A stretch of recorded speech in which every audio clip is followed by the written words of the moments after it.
My name is Russ Bellant. I'm candidate for District 3 of Detroit City Council. I'm president of the Block Club on Helen Street, where I've lived for 30 years and raised my family. I also serve as the president of the We Care Neighborhood Association, centered around 7 Mile and Van Dyke. I also have been active in the 11th Precinct and the 9th Precinct Community Relations Council, and in the latter, I serve as its treasurer. Finally, in community service, I've been the vice president of the AARP East Side chapter for a couple years now, and I'm working across the district with at least 20 community organizations, and for the last several years I've been doing community development projects.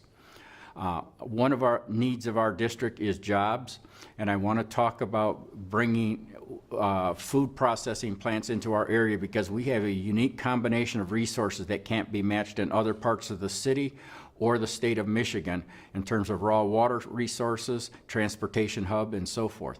We can bring those environmentally friendly jobs and good paying jobs into our district. That would be a real boon for our residents.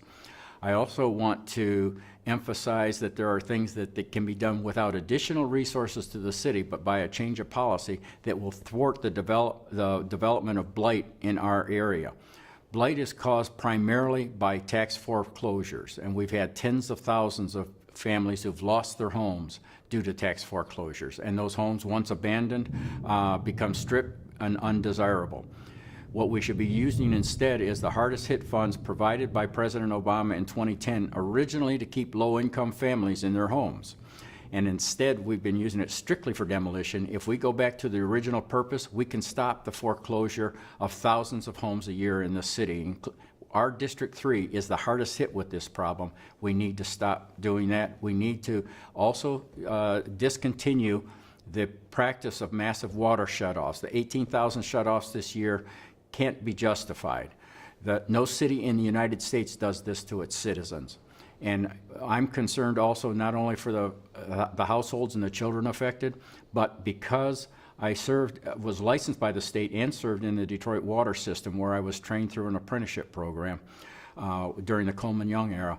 I know that the massive withdrawal of safe drinking water poses a public health threat in the entire environment where the water shutoffs occur. And Henry Ford has backed this up with a 37,000 patient study of the correlation between public health problems and water shutoffs.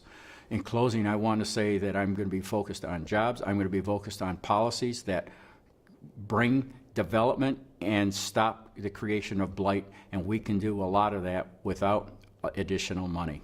Thank you.